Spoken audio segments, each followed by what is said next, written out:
Inorganic reaction, inorganic बात करें inorganic reaction,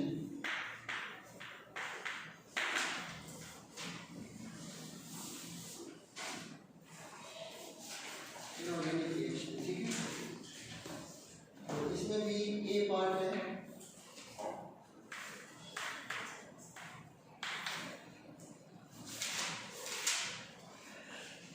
reaction of carbide,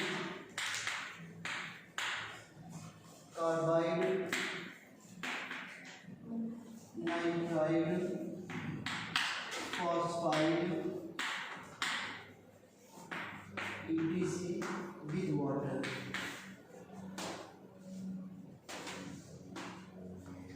Reaction of carbide, nitride, phosphide, etc. with water।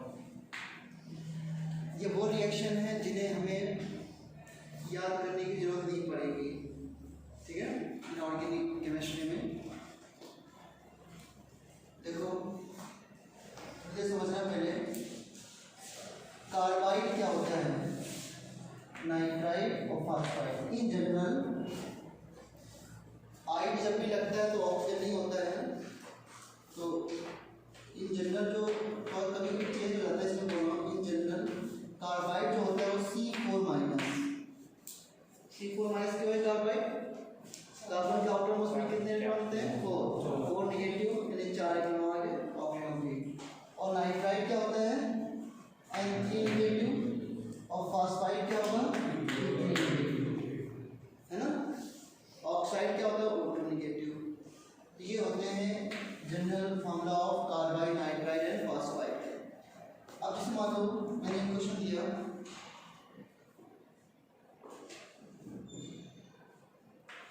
AlN, इसका नाम क्या होगा? अब मैंने AlN क्यों लिखा है, Al2N3 क्यों, इस तरह कोई कंपाउंड क्यों लिखा? बताओ एल्युमिनियम की वैलेंसी क्या होती है?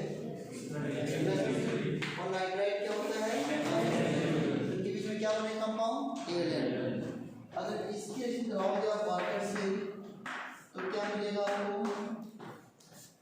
तो देखो ये बस आपको चार्ज बैलेंस करना है। क्या बैलेंस करना है? चार्ज। तो ये +3 है, ये -3 है। यहाँ पर वाटर में ये नेगेटिव पार्ट होता है, ये पॉजिटिव पार्ट होता है। तो +3 में क्या जोड़ोगे? OH negative. कितने OH नेगेटिव आएंगे? 3 बन जाएगा AlOH होल थ्राइस प्लस ये आपका PPT होता है, जिलेटिन PPT, या अमोनिया गैस की प्रिपरेशन हो गई। अब इस रिएक्शन कभी रिएक्शन आती है तो आपको लर्न करने की कोई जरूरत नहीं है, because AlN is somewhat ionic compound, तो आप चार्ज को बैलेंस कर दो। इसी तरीके से अगर मैं लिखूँ Al4C3, ये क्वेश्चन जी में भी आ चुका है, Al4C3 प्लस वाटर, इसमें क्या बनेगा? तो देखो Al4C3 प्लस वाटर। अब ऐसे रिएक्शन को याद करना मुश्किल है। एल्युमिनियम की वैलेंसी 3, कार्बन की 4, इसलिए एक कंपाउंड बना है। कार्बन की 4 इसमें लगा दी, 3 इसमें लगा दी, तो दिक्कत नहीं। सो एक एल्युमिनियम पे +3 चार्ज होता है, एक एल्युमिनियम पे +3 चार्ज है, तो 4 पे कितने हो जाएंगे? +12। तो 3 कार्बन में कितने होने चाहिए चार्ज? -12, क्योंकि टोटल मॉलिक्यूल क्या है? 0 है। तो अगर 3 कार्बन पे -12 है तो एक कार्बन में कितना हुआ? -4। तो कार्बन में क्या ऐड होगा? H+ या OH नेगेटिव? H+। एक कार्बन पे कितने H ऐड होंगे? 4। कितने कार्बन है? 3। तो किसकी प्रिपरेशन हो गई है? Methane gas. समझ गए? पर कार्बन क्या हाइड्रोजन ऐड होंगे ना। इसके बाद 4 एल्युमिनियम में क्या आएंगे? +12 है 4 एल्युमिनियम पे, तो एक एल्युमिनियम पे कितना हुआ? +3। यहाँ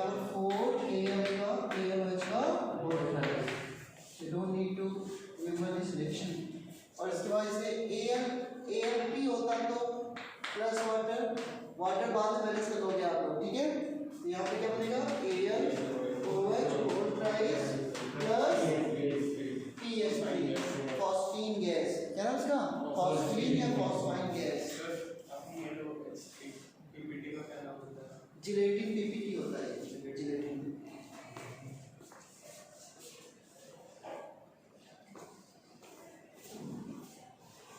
जब व्हाइट कलर थोड़ा सा गंदा दिखने लग जाए तो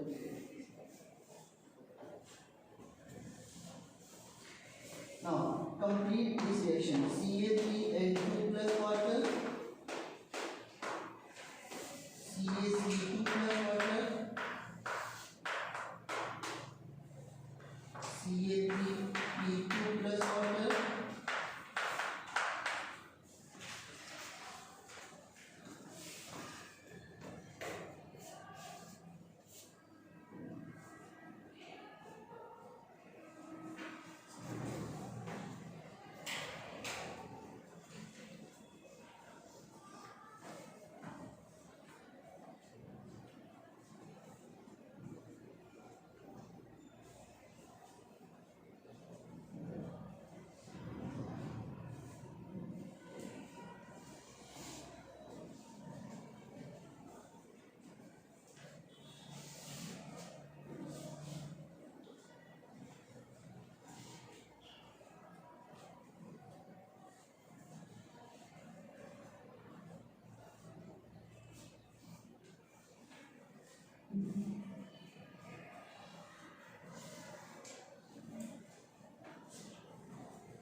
इन सभी रिएक्शन कंप्लीट कर लिया। Ca पे +2 चार्ज होगा, 3Ca पे +6 हो जाएगा, दो N पे क्या हो जाएंगे -6, एक N पे -3, तो 2NH3 बनेंगे ना, प्लस 3CaOH का whole twice calcium hydroxide. Calcium hydroxide को क्या बोलते हैं, लाइम वाटर। यहाँ पे देखो CaC2 प्लस वाटर। अब बताओ, ये बड़ी इंटरेस्टिंग रिएक्शन है, मैं इसको इस तरह लिख रहा हूँ। बताओ क्या बनेगा इसमें, कैल्शियम का +2 चार्ज है तो बन जाएगा CaOH का होल ट्वाइस प्लस C2 पे कितना नेगेटिव है, 2 नेगेटिव, एक C पे कितना हुआ, एक नेगेटिव। तो देखो 2 C लिख लिए मैंने और एक नेगेटिव दोनों पे एक H ऐड हो गया, ये ऐड हो गया और बीच में क्या जाएगा फिर ट्रिपल बॉन्ड, ये इथाइन की प्रिपरेशन है, ये समझे। और इसमें क्या बनेगा, 2 PH3 बन जाएंगे, फॉस्फाइन गैस और प्लस 3CaOH का होल ट्वाइस। नहीं समझ आया, इस तरीके से हो जाएगी रिएक्शन। लास्ट एक बता दो मुझे, Be2C बेरिलियम कार्बाइड, यहाँ पे कार्बाइड माइनस जो है वो माइनस बोलिए प्लस OH, पता है क्या बनेगा जल्दी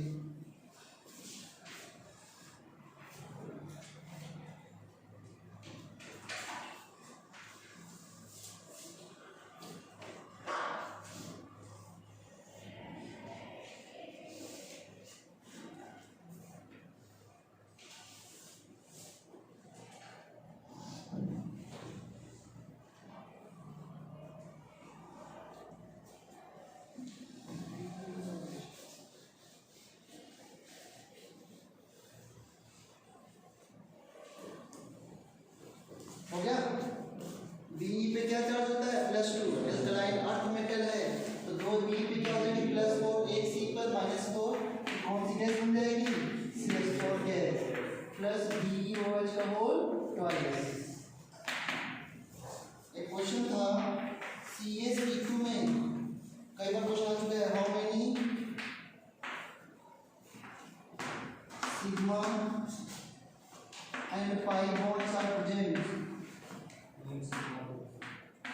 how many sigma and pi bonds are present, कैसे बताओगे इसमें 3 sigma 2 pi, मतलब C के साथ एक एक कार्बन का और 2 ट्रिपल बॉन्ड। हां फिर pi कितने सिग्मा हुए थे 3 हो गए sir.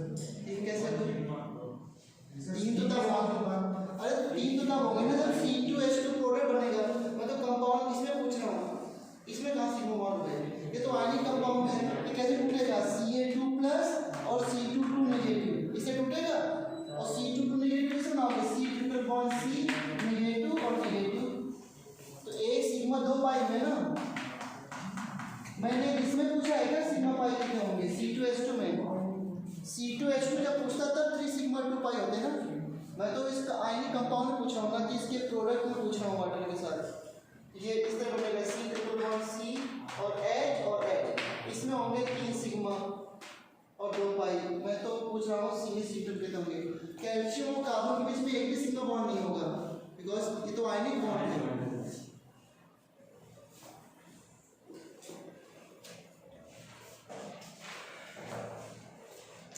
This is first rule, जब कभी भी इस तरह कोई कंपाउंड हो आयनिक कंपाउंड उसकी रिएक्शन वाटर से हो तो you have to balance the charge only, इसमें अधिकतर 1-2 रिएक्शन 12 थी, अधिकतर रिएक्शन में 11 थी, है ना, बट ये क्वेश्चन आ चुके हैं और इन रिएक्शन को नहीं याद करने की जरूरत है। ओके, अभी हमने वही पोर्शन किया है इनऑर्गेनिक में जिसमें हमें ज़्यादा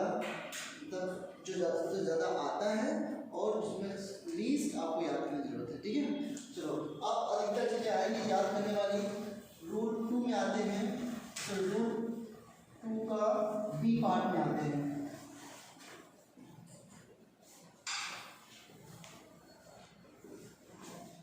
सो रूल बी पार्ट में हम पढ़ेंगे हीटिंग इफेक्ट, हीटिंग इफेक्ट,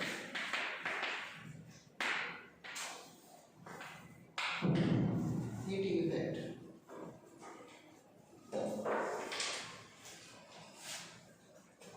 देखो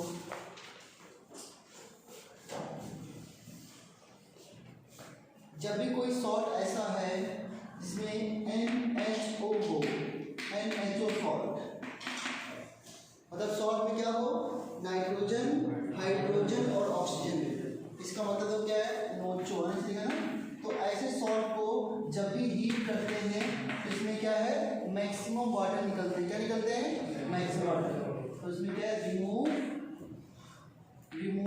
मैक्सिमम वाटर, ठीक है। तो NHO सॉल्ट, NO2 सॉल्ट जो भी होते हैं उसमें वाटर को रिमूव करना पड़ता है, जैसे अभी नोट नहीं करना NH4 NO2, बताओ इसका नाम क्या होगा NH4 NO2 का, NH4 NO2 का नाम क्या होगा नाइट्राइट या नाइट्रेट, अभी सब नेम सिखाया मैंने।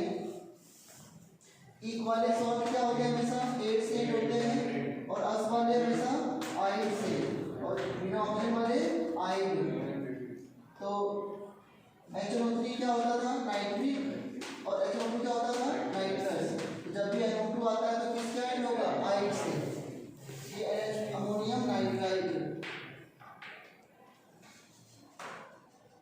अमोनियम नाइट्राइड, अमोनियम नाइट्राइड, ठीक है। इसको हीट करो क्या मिलेगा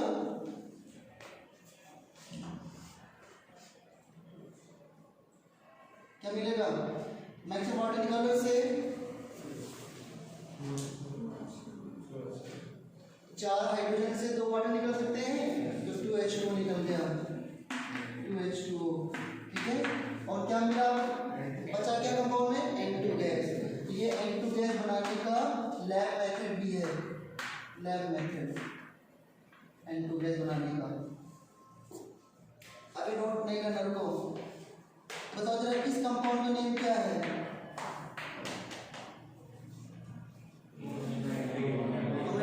NO2 सॉल्ट है, NHO सॉल्ट है, नाइट्रोजन हाइड्रोजन ऑक्सीजन है इसमें। निकालो वाटर, मैक्सिमम कितने निकल सकते हैं? 2H2O। क्या बचा कंपाउंड के अंदर? N2O। N2O का नाम क्या होता है? Nitrous oxide. इसको लाफिंग गैस भी कहते हैं। क्या बोलते हैं इसको? Laughing gas. तो ये नाइट्रस ऑक्साइड बनाने का लैब मेथड है। कौन सा मेथड है? Lab method. अब ये रिएक्शन याद करना तो आसान है आपके लिए। एक और देखो, इसके बाद हम कर लेना NH4 का होल ट्वाइस Cr2O7। इसको आप हीट करो। इसका नाम है अमोनियम डाइक्रोमेट। बताइए इसका नाम क्या होता है? क्या नाम है इसका? Potassium dichromate. इसमें पोटेशियम की ऑक्सीडेशन स्टेट क्या है? +1। और अमोनियम की स्टेट क्या होती है पूरे की? +1। इसलिए किससे रिप्लेस कर दिया गया है? NH4 से। तो बन गया अमोनियम डाइक्रोमेट। और अगर इसको हीट करोगे मैक्सिमम, ये भी NHO सॉल्ट है, NO2 सॉल्ट है, क्रोमियम अलग से, लेकिन नाइट्रोजन हाइड्रोजन ऑक्सीजन तो है ना। तो बताओ इसमें क्या बनेगा प्रोडक्ट? देखो निकालो वाटर मैक्सिमम। कितने वाटर निकलेंगे? Very good, 4H2O। तो 4H2O बन गया प्लस क्या बचा? 4H2O निकल गए। अंदर क्या बचा? 2 नाइट्रोजन, N2 गैस, और बाहर क्या बचा? Cr2O3। हाँ, ये ग्रीन रेजिड्यू होता है, बहुत इंपॉर्टेंट है। It is a green residue. Green residue. ये सारी रिएक्शन आपको याद करने की जरूरत नहीं है, नोट करो जल्दी से। ये दोनों लैब मेथड थे, और नाइट्रोजन का अदर मेथड है प्रिपरेशन का।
ठीक है।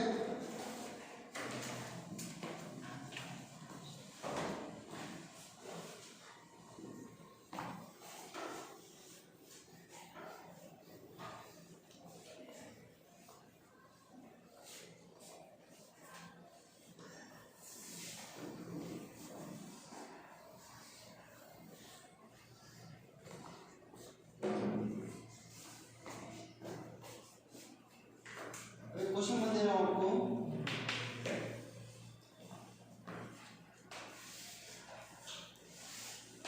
एक मेटल M है जिसकी रिएक्शन N2 से हुई है, कंपाउंड बना है N, और N की रिएक्शन होगी वाटर से, so we get A plus B। जो यहाँ पर B है दैट इज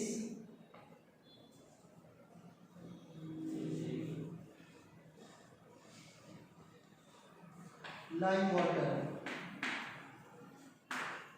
ठीक है। ए जो कंपाउंड है इसकी बनती है HCl से, और सॉलिड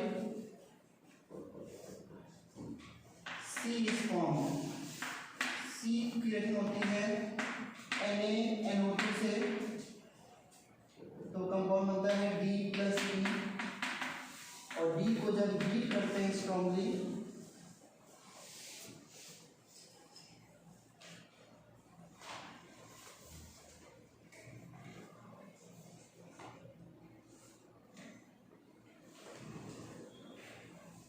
तो वापस से A जनरेट होता है प्लस, नहीं A जनरेट नहीं होगा,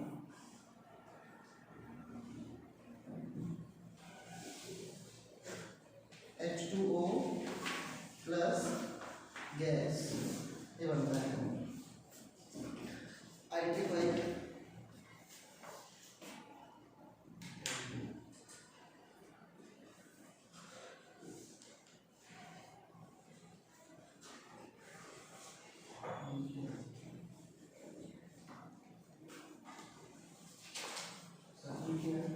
हाँ,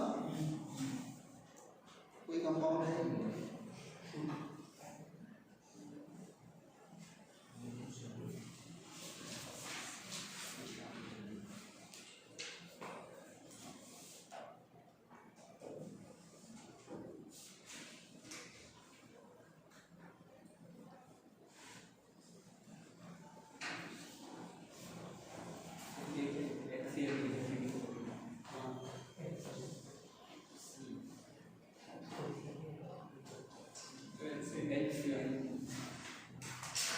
सॉलिड C,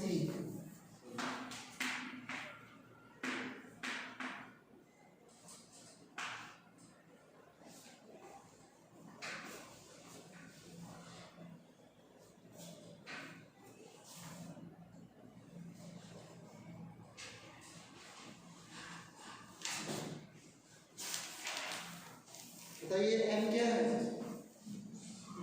क्या है M, कैल्शियम, क्योंकि लाइम वाटर बन रहा है ना, तो लाइम वाटर है तो ये CaOH का होल ट्वाइस, कैल्शियम हाइड्रोक्साइड है, और M कैल्शियम है आपका, तो कैल्शियम N2 के साथ क्या बनाता है Ca3N2, है ना, और Ca3N2 की रिएक्शन कराओगे वाटर से, तो कैल्शियम हाइड्रोक्साइड प्लस क्या बनेगी अमोनिया गैस, अमोनिया गैस की रिएक्शन कराओगे HCl से क्या बनेगा NH4Cl सॉलिड, NH4Cl बनेगा, फिर NH4Cl की रिएक्शन किससे करानी है NaNO2 से, NH4Cl प्लस NaNO2, तो दो सॉल्ट जब भी रिएक्ट करते हैं exchange of ions, double displacement reaction, तो क्या मिलेगा आपको NH4NO2 प्लस NaCl।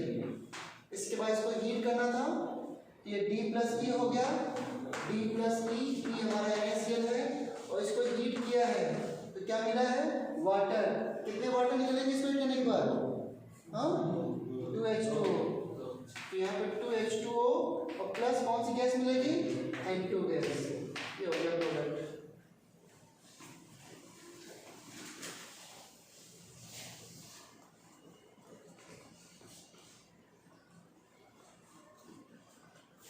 ठीक है, इरेज कर दूं सारा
ठीक है, ये थे हीटिंग इफेक्ट। लेकिन हीटिंग इफेक्ट मान लो किसी और कंपाउंड को करना है तो कैसे करेंगे, जैसे ध्यान देना, अगर मुझे Sp2O3 की हीट करना हो तो क्या होगा, ठीक है, अगर मुझे Sp2O4 को हीट करना है तो क्या होगा।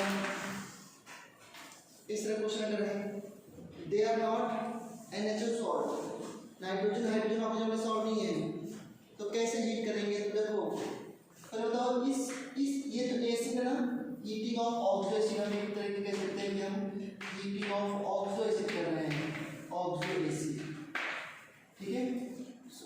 तो अब इस ऑक्सो एसिड में फास्फोरस की स्टेट क्या थी, +3, फास्फोरस की मैक्सिमम स्टेट क्या होती है, +5। तो किसी ऑक्सो एसिड को हीट करने पर इन जनरल अगर वो मैक्सिमम स्टेट नहीं है तो उसमें डिस्प्रोपोर्शनेशन रिएक्शन हो जाती है, +3 से हायर जाता है और फिर से लोअर जाता है। हायर में क्या बनेगा इसका, +5 वाला कौन सा होता है इसका, Sp2O4, नहीं समझ आया। और लोअर में इसका होता है PsP फॉस्फीन -3, और ये क्या होगा +5। मैं पूछूं इस कंपाउंड में Sp2O3 का एन फैक्टर क्या होगा, इसका equivalent mass, equal mass of Sp2O3 will be equal to reduction disproportionation reaction है ना, डिस्प्रोपोर्शनेशन रिएक्शन में reduction factor plus oxidation factor. तो इसका मोलर मास अगर मैं n मान लूं तो molar mass divide by reduction factor plus molar mass divide by oxidation factor. नहीं समझे बात को, बोलो तो बताओ, ये +3 से +5, ऑक्सीडेशन मास कितने फैक्टर से, 2 फैक्टर से, ये हो जाएगा +m/2, और ये +3 से -3 गया, कितना रिडक्शन हुआ 6, ये m/6 जो आ जाए वो आपका आंसर है। यहाँ पर m क्या है, मोलर मास ऑफ Sp2O3, पहले भी बता चुका हूँ। तो इसको हीट करने के बाद ये बनेगा, इसको हीट करो तो क्या बनेगा, ये ऑलरेडी किस स्टेट में है, +5 स्टेट में है, नहीं समझे, ये +5 स्टेट में है, तो इसके हीटिंग इफेक्ट का रेंज होता है। अब देखो अगर मैं इसको 202 डिग्री सेल्सियस पे हीट करूँ तो बनता है पायरोफॉस्फोरिक। याद करो, इसके 2 मॉलिक्यूल लेकर के एक H2 निकाल दो तो उसका नाम क्या होता है, पायरोफॉस्फोरिक एसिड, क्योंकि ये फास्फोरिक एसिड है ना। तो अगर 2 मॉलिक्यूल लेकर के एक H2 निकाल दिया जाए तो जो भी बनता है oxo acid that is a pyro. तो यहाँ पे 2 मॉलिक्यूल ले लिए गए और एक वाटर निकाल दिया गया, बताओ क्या बना, H4P2O7, ये बन गया। इसका नाम क्या होगा, पायरोफॉस्फोरिक एसिड। लेकिन इसको और स्ट्रांगली हीट करना है मोर देन 300 डिग्री सेल्सियस में, 350 डिग्री सेल्सियस में, तो क्या होगा, अब जितने भी वाटर जो है वो निकाल दो सारे इसमें वाटर। अच्छा पहले देखो एक रेंज और आ सकती है, याद करो मेटाफॉस्फोरिक एसिड भी एक होता है, हाँ एक H2 निकाल दो तो इसमें क्या होता है, इसके बाद होता है मेटाफॉस्फोरिक एसिड, और अगर फर्दर हीट कर दोगे तब बनेगा P2O5, एनहाइड्राइड बनेगा। लास्ट में क्या आता है, एनहाइड्राइड। देखो यहाँ पे कितने वाटर निकले होंगे, फिर 2 H2 निकले होंगे ना, 2 H2 निकले तो सारे H नहीं खत्म हो जाएंगे,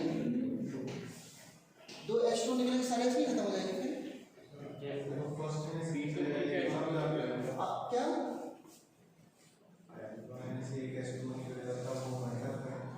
अब इसमें ना आलू बनता है बीच में, इसका टेम्परेचर आप मत मेंशन करो। फिर अब इसको डायरेक्टली हीट करके, क्योंकि इसका फाइनल प्रोडक्ट यही है P2O5। मैं एक बार टेम्परेचर देखूंगा कि Sp2O3 से। अब देखो कितनी मुश्किल रिएक्शन है, हर एक टेम्परेचर पे अलग बन रहा है, मेटा बनाने के लिए अलग टेम्परेचर चाहिए। उसका तो ये रिएक्शन तो लास्ट में पढ़ी जाती है, जब हमारे एग्जाम के डेली को याद करने से दिमाग खराब ही होता है वैसे तो ना, बट अब मुझे तो लिखना ही है।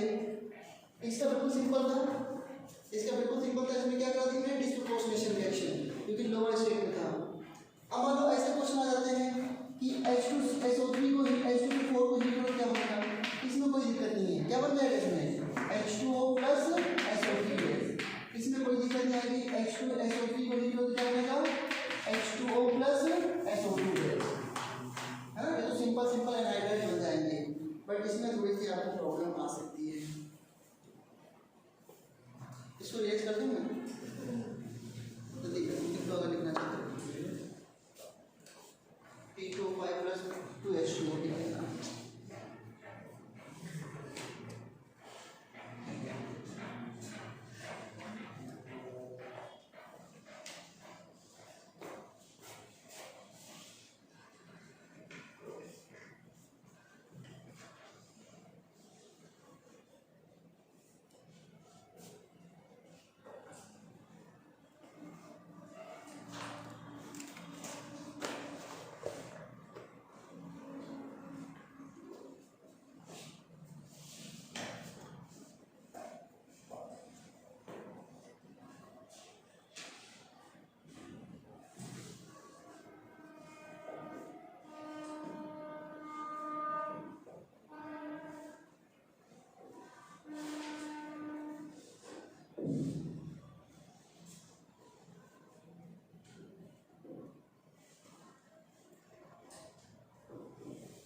रिएक्शन, चैप्टर नहीं पढ़ रहे हैं, कौन सी रिएक्शन? रिडॉक्स रिएक्शन है ना, रिडॉक्स रिएक्शन।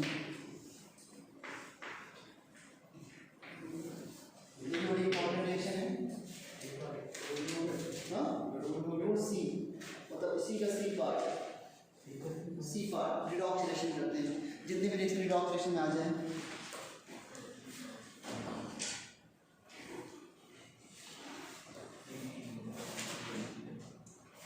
ठीक है। चलो रिडॉक्स रिएक्शन में डिस्प्रपोर्शनेशन रिएक्शन क्या आती है ना, डिस्प्रपोर्शनेशन रिएक्शन ये आती है। देखो पहले मैं इसमें डिस्प्रपोर्शनेशन की बात करूंगा। देखो इंपॉर्टेंट रिएक्शन है, आपके एग्जाम में जरूर आएगी रिएक्शन अगर एग्जाम होंगे तो, ठीक है।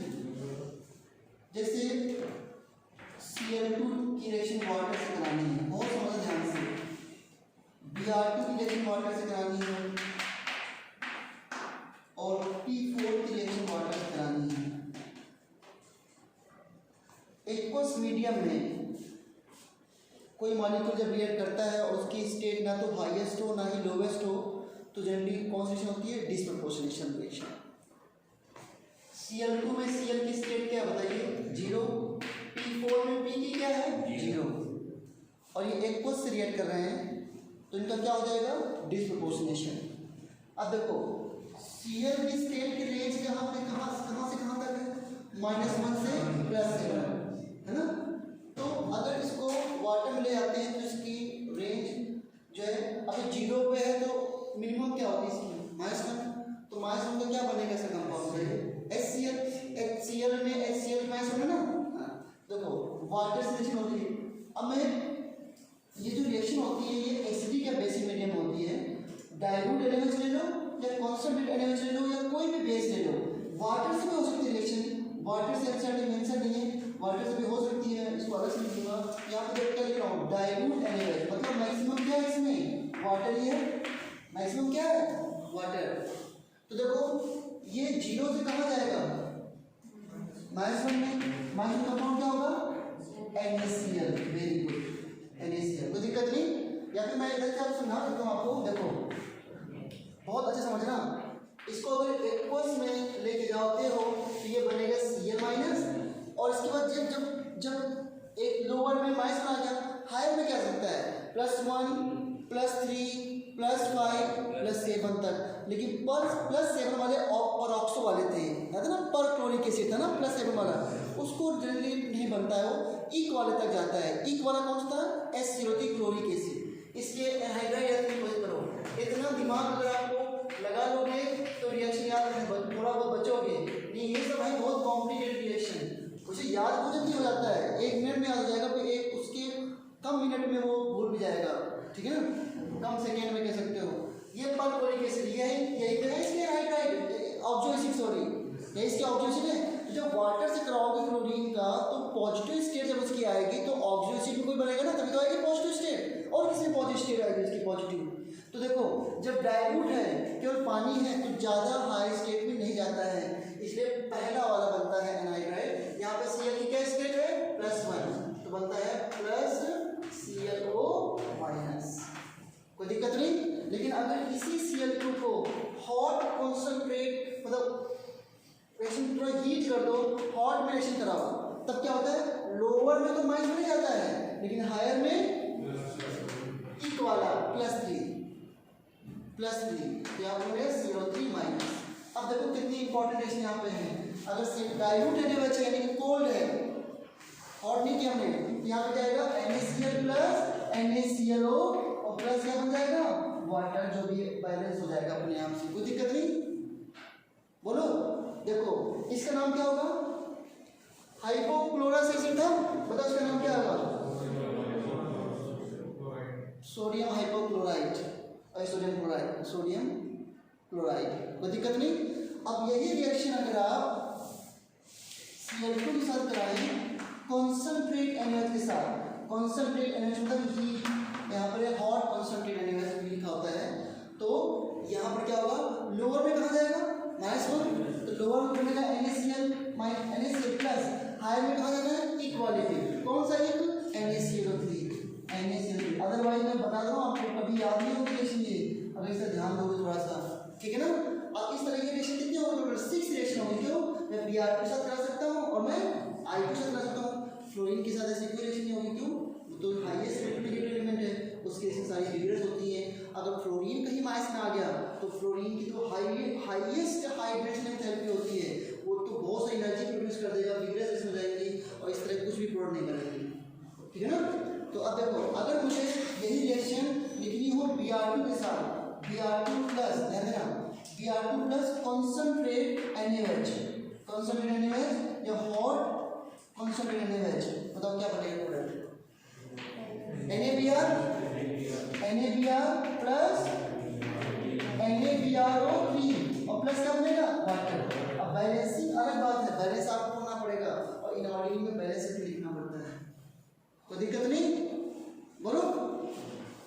अब Br2 में कोल्ड के साथ ले सकता हूँ, I2 कोल्ड और I2 हॉट के साथ ले सकता हूँ, हो जाएगी 6 रिएक्शन नहीं याद। अब देखो अभी और सुनना ध्यान से, अगर मैं P कोड, ये रिएक्शन बहुत ज़्यादा इंपॉर्टेंट है, P कोड रिएक्शन करानी है NaOH प्लस वाटर से। अब मैं NaOH प्लस वाटर लिखूँ या मैं डाइल्यूट NaOH लिखता हूँ, कोई फर्क है क्या इसमें, ये डाइल्यूट NaOH तो है, बोलो। तो बताओ, जीरो स्टेट में है, फॉस्फोरस की लोअर क्या होती है, जीरो के बाद माइनस, कौन सी माइनस होने, -3, -3 किसमें होती है, pH3 में, फॉस्फीन में। ये फॉस्फीन बनाने का लैब मेथड भी है, आधी से ज़्यादा आपका प्री ब्लॉक खत्म हो चुका है। ये जो सबसे प्रॉब्लमेटिक चीज़ है ना, वो अब हम कर रहे हैं काफ़ी देर से, समझे ना। तो इसमें थोड़ी बहुत प्रॉब्लम आ सकती है, लेकिन इतनी प्रॉब्लम नहीं है, इतनी तो हर जगह रहता है फिर तो ये -3 है। अब इसको देखो, डाइल्यूट है, फॉस्फोरस के ऑक्सीजन याद करने की कोशिश करो, क्या थे, Sp2 और क्या था, Sp3 और Sp4। इसमें ई वाला कौन सा था, ये वाला, और S वाला ये हाइपोस है ना। शुरुआत कहाँ से होती है, डाइल्यूट में +1 से, और ये कहाँ जाता है +5। तो डाइल्यूट में क्या बनाना पहले, उसमें क्या बना, सोडियम हाइपोक्लोराइड, तो सोडियम हाइपोफॉस्फाइड, नहीं समझे। बताओ इससे सॉल्ट क्या बनना चाहिए, फिर कितने एच ले सकता है, केवल एक एच, तो मोनो बेसिक है ना, तो क्या बनेगा, NaH2PO2, नहीं समझा, नहीं समझा, हो गया। ये -3 में चला गया और ये +1 में आ गया। कहीं से भी इन चीज़ों को नहीं समझा सकते आप, चाहे कोई भी यूट्यूब से कहीं से निकाल देख लो, थोड़ा दिमाग लगाओ तभी याद होगी इस तरीके से। जेई में एडवांस क्वेश्चन ये आया था कि अगर इसको हीट कर दिया जाए तो क्या बनेगा, एक क्वेश्चन था। हीट कर मतलब क्या पूछ रहे हैं, कॉन्सेंट्रेट से पूछे ना, हीटिंग इफेक्ट आ गया ना। तो बताओ ये +1 है, फिर से कहाँ जाएगा, लोअर में pH3, और हायर में कहाँ से आएगा, हायर में Sp4, बिल्कुल सही बात, Sp4 लिख दो, Sp4 लिख दो या उसका एनायन लिख दो, कोई दिक्कत नहीं। ये बन गया Sp4 और इसका क्या बना सकते हो आप, सॉल्ट Na3PO4, बेसिक मीडियम में हो गया रिएक्शन +5 में आ गया। ये एडवांस क्वेश्चन है, छोटी छोटी बातें हैं कि हीटिंग डिस्प्रोपोर्शनेशन हो जाता है, ये हो जाता है, ये सब चीज़ें आपको कुछ ना कुछ नोट याद करा देंगे, नोट करो सारी reaction.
Br2 plus BaOH whole twice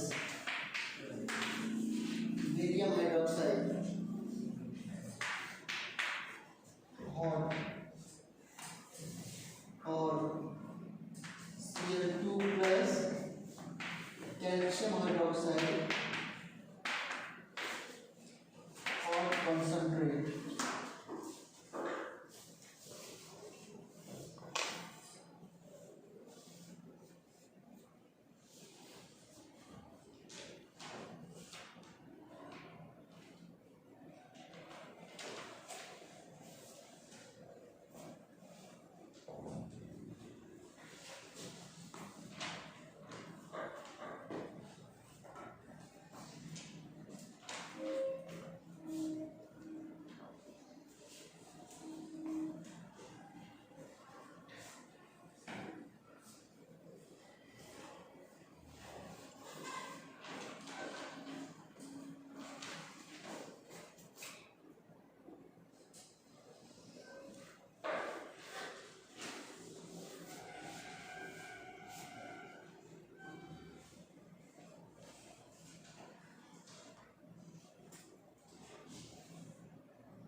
कोई दिक्कत आएगी इसमें? अगर NaS से करा सकते हो इसमें तो क्या BaOH का होल ट्वाइस नहीं करा पाओगे? माइनस में क्या जाएगा? Br माइनस आएगा, जीरो से माइनस में जीरो स्क्वायर में है तो क्या जाएगा? Br2 ठीक है, और BrO3 माइनस इसकी वैलेंसी +2 होती है तो BrO3 का होल ट्वाइस। और इसको बैलेंस करने के बाद में यहाँ पे देखो CaCl2 प्लस ClCaClO3 का होल ट्वाइस प्लस H2O। ये समझा है? अगर कभी ऐसा आ जाए उल्टा हो जाए ऐसा Br माइनस कितना हो जाए BrO3 माइनस से, अब क्या करोगे? ये तो पढ़ाया नहीं है आपको ना, क्या ये जस्ट रिवर्स रिएक्शन नहीं है? बताओ, Br2 की रिएक्शन अगर बेसिक मीडियम में हो तो Br हॉट कंसंट्रेट NaOH से हो तो कहाँ जाता है? Br माइनस और BrO3 माइनस में। तो अगर इसका उल्टा रिएक्शन हो तो क्या करोगे? उल्टा करने के लिए क्या करना पड़ेगा? बेसिक मीडियम चाहिए, एसिडिक मीडियम चाहिए? एसिडिक मीडियम, बेसिक मीडियम इधर जाएगा, एसिडिक मीडियम इधर आएगा, यहाँ पे क्या डाल देंगे? क्या बनेगा प्रोडक्ट? Br2। ये तो करा रहे हो आप, Br2 प्लस वाटर। इसे बोलते हैं reverse of disproportionation. Reverse of, जब दो डिफरेंट ऑक्सीडेशन स्टेट मिल करके इंटरमीडिएट स्टेट में आ जाए, that is the reverse of disproportionation. ये Br2 की प्रिपरेशन का मेथड है, ये आयोडीन की प्रिपरेशन का मेथड भी है। I minus plus IO3 minus plus H plus into I2 plus water, reverse of disproportionation. और आप बिलीव नहीं करोगे, कोई क्वेश्चन क्या आया था कि ऐसे क्वेश्चन ऑर्गेनिक सब कुछ मिला के क्वेश्चन दे दिया जाए। बड़ा अच्छा क्वेश्चन था ऑर्गेनिक का, आपको खुद ही आइडिया लग जाएगा कि ये सब जो वर्ड बोल रहा हूँ कितने इंपॉर्टेंट हैं। रिएक्शन ये आई, देखो फिनॉल की रिएक्शन पूछा था, इससे क्या होगी? NaBr plus NaBr। सोच सकते हो कितना अच्छा क्वेश्चन है। इसके साथ क्या रिएक्शन होगी? फिनॉल की रिएक्शन बताओ। हो सकता है इससे अच्छा क्वेश्चन, ये क्वेश्चन पूछा था जेई में। तो इसका क्या मतलब है? Br2 प्लस वाटर, ये ब्रोमीन वाटर लिखा हुआ है, तो ब्रोमीन वाटर में कहाँ जुड़ता था इसके? सभी आटम पहला पोजीशन पे। अगर याद हो तो ब्रोमीन वाटर के साथ ये Br यहाँ पर, Br यहाँ पर, Br ये सब प्रोडक्ट है। ये समझे? या तो यही रिएक्शन तो हम लोगों ने अलग से नहीं की थी Br2 प्लस वाटर के साथ,